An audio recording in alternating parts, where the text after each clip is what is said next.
Eso se llama vanidad, soberbia, halagos al presidente que lo conocen muy bien, saben cómo hinchonearlo, saben por dónde tocarlo, y el presidente, que es fosforito, entonces se prende fuego. Ministra, otros presidentes fueron tocados, ninguno declaró persona no grata. Bueno, primero yo pienso que aquí el tema es el nombre del Ecuador y la dignidad del país. Y yo creo que con eso sí se come, porque me parece realmente tremendo decir que el pueblo no come con soberanía.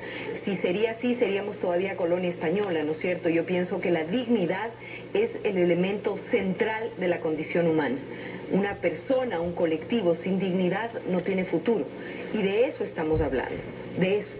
Es decir, el pueblo sí come con dignidad y soberanía porque eso es absolutamente central en la condición humana. Yo creo que como país ahora sí tenemos un espacio en el escenario internacional. Con el Ecuador no se juega, el Ecuador es un país soberano.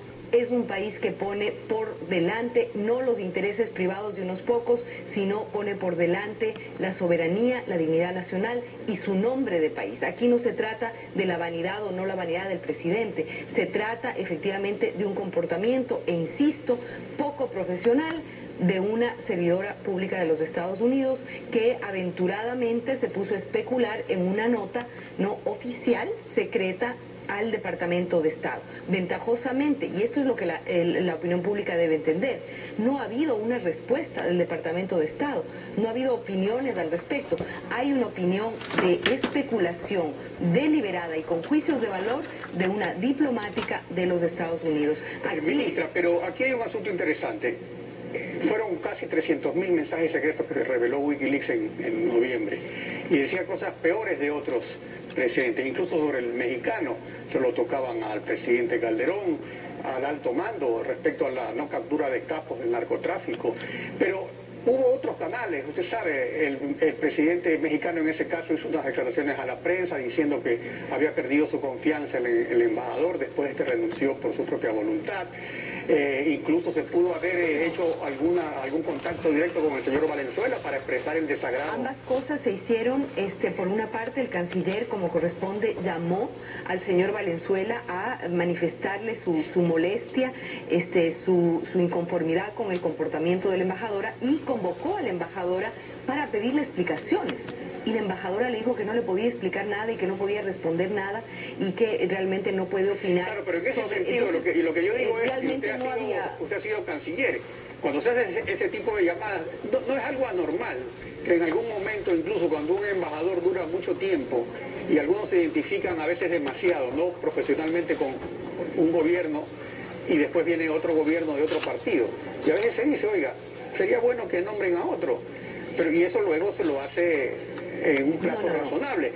O sea, manifestar el desagrado, sí, pero tal vez no fue desproporcionado de la forma en que lo dijo. Aquí no había desagrado que valga cuando lo que se está diciendo es, primero, hay que preguntar por qué la embajadora tenía información sobre una supuesta corrupción al interior de la policía. Esa información nunca estuvo puesta a disposición de las autoridades de gobierno de esa época. Pero eso ella tenía es que en diciembre salieron todos estos cables. Bueno, a ver, pero esos cables no fueron conocidos por el gobierno. Porque no los publicó el país, sí, digamos, ahora los publica Diario El País y ahí sale. Es ahora donde se tiene que reaccionar, no se puede reaccionar sobre una información que no se conoce.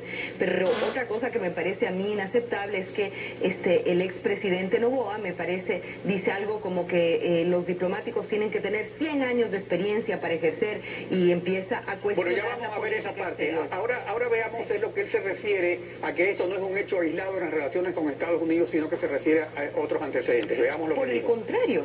Veamos lo que dijo el presidente Noboa. Esta no es la primera. Sistemáticamente se ha dicho contra el imperio, fuera la base de Manta, fuera un funcionario del Banco Mundial, fuera dos personajes importantísimos de la embajada norteamericana, y seguimos nosotros, fuera la embajadora. Oye, las relaciones son maravillosas entre Ecuador y Estados Unidos, y pobre de ellos que no nos ratifiquen el ATPA. Y mientras Colombia y Santos está con Obama sentados y dándose la mano para un tratado de libre comercio, aquí mendigamos las relaciones comerciales con Estados Unidos y encima les damos cocacho. A ver, la reciprocidad es la regla de oro de la diplomacia. Entonces parece que hay buenas relaciones, pero hay tanta tensión. A ver, por una parte me parece que no es la autoridad para hablar en este momento de las relaciones con Estados Unidos, un expresidente que perteneció a un gobierno que firmó un contrato espurio para la base de Manta. Ya hemos comprobado hasta la saciedad. No fue el presidente Noboa, fue Humala. Y él, entiendo yo, que era el vicepresidente del presidente Maguad, ¿no? Y él fue parte de ese gobierno.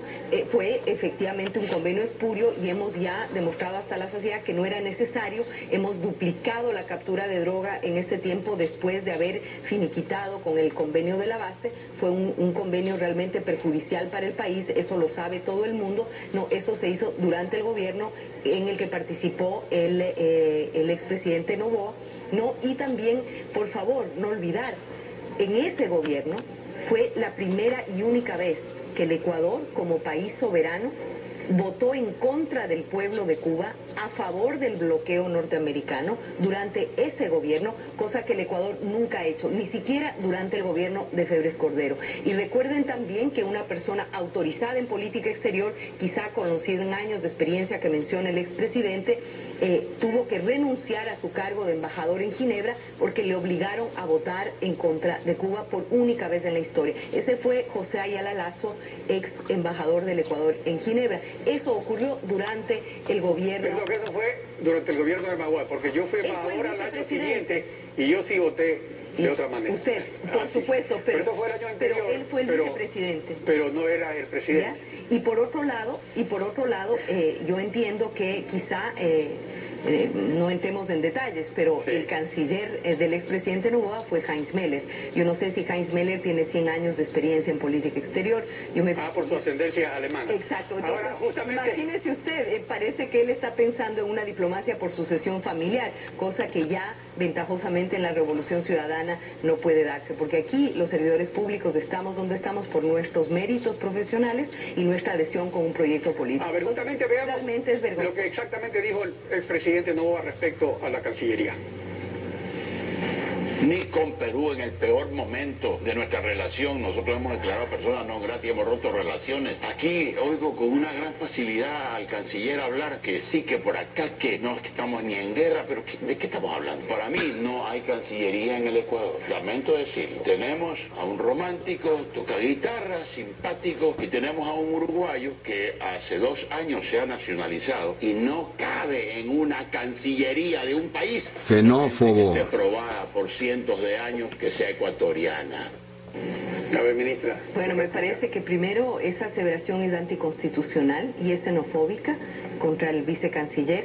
Es una persona que quizá conoce el Ecuador más que muchos, ha analizado y estudiado el Ecuador por muchos años, vive aquí por alrededor de una veintena de años y, como digo, es lamentable que se piense que la carrera diplomática es una carrera por sucesión, si estamos hablando de 100 años. Y yo dudo que Heinz Meller haya tenido 100 años de experiencia en política exterior, como lo demostró durante su gestión. Es decir, ahora, pero también hay asesores extranjeros, por ejemplo el señor Decio Machado, no sé si cuando usted fue ministra también era asesor. O sea, el señor Quinto Lucas en efecto vivió en el Ecuador, se nacionalizó, pero otros señores como el señor Machado... Tiene todo el derecho constitucional a ejercer en cuanto a Quinto Lucas, pero por ejemplo el señor Decio Machado, él es un ciudadano brasileño español, él no ha vivido en el Ecuador 20 años como Quinto Lucas y él era asesor principal en Cancillería. No sé si sigue... Yo entiendo que él no está ya más en Cancillería, no sé dónde está el señor Decio Machado, entiendo que no es asesor de Cancillería, pero me parece tremendo, me parece una mirada totalmente pequeña de decir que es prohibido tener asesores extranjeros. Me parece realmente una cosa cuestionable y digo anticonstitucional. Este es un país que reconoce la ciudadanía universal, es un país que ha dado muestra de lo que significa el derecho a la libre movilidad y me parece terrible. Es decir, uno está en los lugares que tiene que estar por su talento, por su capacidad y por su experiencia. Y me parece también terrible decir que en el Ecuador no hay cancillería. Por primera vez en la historia tenemos una estrategia, un plan de política exterior que se viene gestando desde el año 2007, ¿no? Y el trabajo en política exterior se hace con seriedad, pero no respondiendo a los intereses particulares, sino en función del interés nacional. Eso es la soberanía.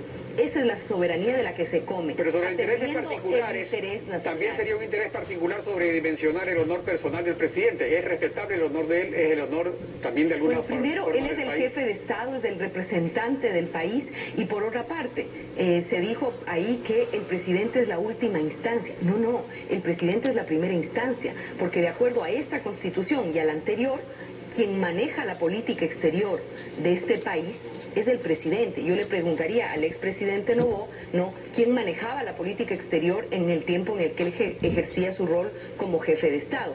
Además que el señor Noboa no fue elegido por el pueblo ecuatoriano. Él de manera inesperada le tocó ejercer... Bueno, pero él fue elegido para suceder al presidente si es que lo votaron y eso fue lo que ocurrió. Bueno, no sé si realmente sería él la persona que fue elegida. Así funciona la democracia y hay que respetar eso. Pero la pregunta que le hago al expresidente Noboa es ¿quién manejaba la política exterior en su tiempo? Porque ahora... El Departamento de Estado, señorita. La Constitución la maneja el jefe de Estado, o sea, el presidente Rafael Correa, y él no es la última instancia, es la primera instancia. Y aquí hay un empoderamiento, un manejo consciente, ordenado, planificado y estratégico de la política exterior. Como digo, este es un proceso que se viene gestando desde el año 2007 y tenemos hojas de ruta claras para las relaciones con todos los países por igual. Aquí no hay países predilectos, aquí se demanda respeto al país, relaciones horizontales y se demanda el respeto a la soberanía de todos los ecuatorianos, con todos los países, no con Estados Unidos o China o Japón, con los 192 países que están. En todo caso, el presidente de la República es el responsable de la política internacional. Absolutamente. Ministra. Y no es la última instancia, es la primera instancia, y yo creo que una vez más este gobierno ha dado la muestra de que con el Ecuador no se juega, que el Ecuador es un país soberano y que realmente tiene un lugar de respeto en el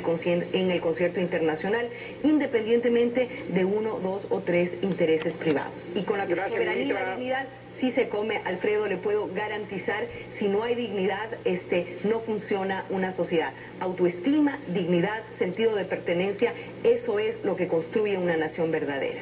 Esta ha sido la posición de la ministra María Fernanda Espinosa, ex canciller de la República. Y de los ecuatorianos. Esa es la posición de los ecuatorianos. Capitalina.